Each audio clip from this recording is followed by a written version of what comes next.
Hello Team Awesome and welcome to Back to Basics Beginners Tutorial Series.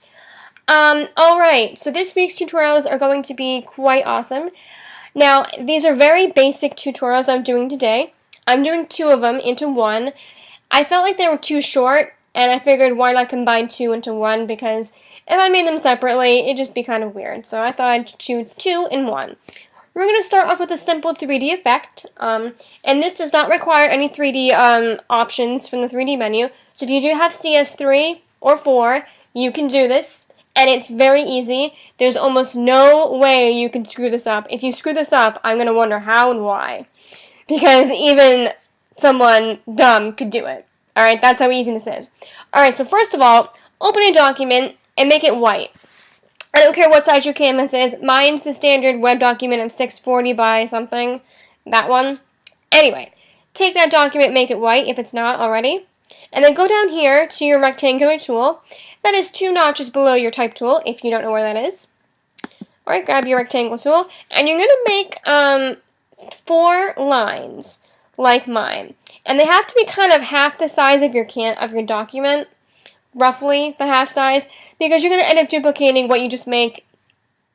So, yeah. And you can choose now your colors you want to use. I'm going to use a lovely a blue, and they have to be kind of fairly, I'm going to use a fairly bright color, pastel color, not too bright, not neon, but like a pastel color, kind of like this, would look great. And I'm going to duplicate that one, just because I like the size of it. I find it easier just to duplicate the actual shape layer you just made rather than make a new one, because sometimes if you don't do it perfectly like you did the other one, it looks messed up. But if you Control J and copy it 4 times, you get the idea. Alright, so move that over slightly so you have a little gap in the middle, and then double click it over here to make that color palette appear, and then select your next color you're going to choose. I'm going to go with a green. I'm going to go with like a semi-darkish green. I like that. Alright, duplicate that. Control T, move it over slightly. And I think I'm going to choose an orange, just because I'm feeling orange today.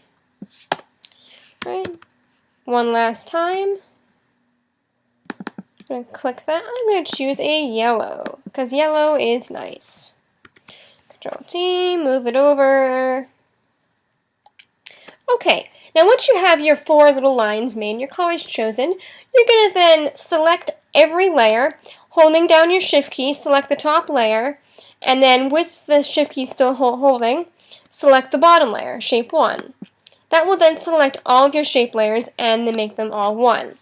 Do a Control or Command E, and that will merge all your shapes into one. Makes it easier to work with than having them all, jumbled into 4, 5, 8 layers. Okay, once you've done so, do a Command J or a Control J and duplicate that layer you just merged together. Then, with your Transform tool, which is a Control T or Command T, move down your duplicated layers so they match up together. And this one should fit the rest of the document, like so. Alright, look at that. Then, with the Command T still active like this, we're going to distort this. So hit Distort, and hold down your shift key, and then on one of the corners, left or right corner, move it outward so it kind of forms a line like such. Okay, now we have something, but we kind of have to make it go a little bit better. So go ahead and make a new layer above that, and this needs to be a color burn layer. And the reason we're doing a color burn is because I want the bottom half of our 3D effect to really have a nice contrast. So with that layer now selected, select a very dark color. I'm going to choose a dark hue for each of the colors. So I'm going to use a dark green for my green, dark blue for blue, and blah, blah, and so on and so forth. So select a blue hue, and grab a soft round brush of any size. It doesn't matter, it depends on how big your canvas is or whatnot. And then you're going to brush over top. That for me is a bit too dark, so I'm going to go a little further up on the scale. Alright. Control Z, I think I need to have a bigger brush.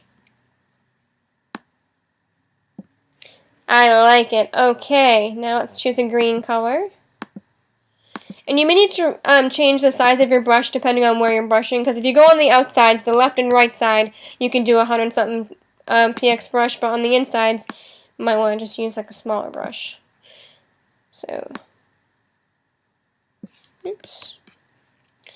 Alright, now I gotta grab an orange color, because if you use the same color, the same dark color for all of them, it'll give it a really awkward hue, so that's why I go with select a dark hue supporting your color chosen. Okay, now let's grab a yellow, or an orange one, and go something like that. Okay, well, it should look something similar to that. And that's the basics of how to make a cool contrast 3D effect without using any 3D menu effects. Actually, if you'll notice, I have to move this one slightly forward up. And there you have it. That's an awesome 3D effect without even using any 3D effect menu bars. Alright, now that was tutorial number 1. Let's delete everything we just made and let's make another one. Alright, we have our black canvas open, and you can use any size you like. I mean, it just shows a standard web 640 by 480 or some shit like that, I don't know. And we're going to go over here to our lovely lasso tool, and make sure you have a new layer made, by the way, layer 1 above your background. And we're going to then now make some clouds. We're going to try and make a smoke effect, and this is the easiest way I know how to make a smoke effect in Photoshop. I'm sure there are multiple ways of making smoke in Photoshop without downloading brushes or other stuff. So I'm showing you one of my ways. But if you know of a better way and an easier way, by all means go with that route. I'm just showing you a basic way to do things. So make sure your feather is set at 50px. Pixels, might I add. Oops. Alright, and then you can just draw like a random circle shape in the dead center, something like that. Alright, and then you're going to go here to filter. And when you select your clouds, rendering clouds, make sure black and white's in your swatch. Just hit your D on your keyboard, that puts the default black and white in your swatch. Hit your clouds, you'll get something like that. Awesome sauce! Alright, we're going to get rid of that. Now we're going to go ahead and we're going to warp this. Now warping things can be a little tricky and difficult, because you don't always get the shape you really want. So you gotta kind of play around and fiddle with it a lot. But, so do a Control-T, and then we're gonna select the warp tool. And then we're gonna warp it into a smoke-like shape. Now, it can be difficult because not every shape will be the same, nor will it be, you know, really worth it. I have found, by doing it with this method, I have to actually use the eraser brush to erase parts of it because it just kind of, you know, brings off a really awkward vibe to my photo. But you may do it a way where it looks good to you. Like as you see here, see how there's a line like right there and you can see it clearly? I would go ahead and take my eraser brush and just erase that part, sort of feather it in, as I would say. Feather it in and whatnot. Like something like that, and then if you want to make more, go ahead and use your lasso tool, feather px, oops, we didn't add enough pixels it claims, and on a new layer, filter, render, clouds, D, Control-T, warp, and then just warp a random shape that you like. I mean, it doesn't matter. And I'm going to go and feather it all in and blah, blah, blah. And then you kind of essentially have your own smoke right there. I like the second one I made better than the first one, so I'm going to delete my first one. And that's essentially how you do it. You do kind of have to maybe use your eraser. Ooh, whoa. You may have to use your eraser brush to feather it all in, but nonetheless, you do get a pretty nice smoke effect. Am I right? So, using your warp tool can also create a nice smoke effect for you if you don't want to download brushes, but in my opinion, if you do download brushes, it does save you a little bit of time. But if you want to be a cool kid, this is how you make your own smoke in Photoshop. There are other methods, I will tell you. I think you can use the blur tool. You can probably, I think, use the zigzag tool or something. Guys, there's multiple ways of making smoke in Photoshop. I'm just showing you one of the multiple ways. So don't judge me for that if I'm wrong or right or whatever. So, all right. Well, that's this week's Back to Basics tutorial, or tutorials I should say, because there was two. I hope they helped you out. If you like them, hit my like button. If you think they were really awesome and helpful, you can also subscribe. If you have any further questions for Back to Basics things, you can comment below. I try to get back to everybody. I may not get to you right away, but believe me, I won't leave you hanging. I will eventually get to you, so just stay put.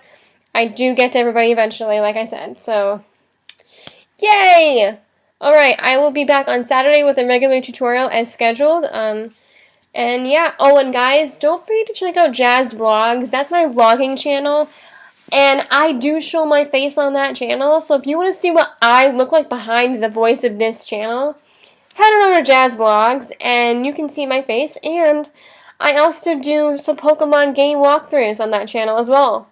I can do other games if you like, but I just chose Pokemon Silver to start with. But yeah, lots of fun over there, so head on over there. Not many subscribers over there yet, but hopefully we'll engage some people from here who will merge on over to the other side, the dark side. And yeah, alright, I'll stop blathering on. Alright, bye guys. Yeah.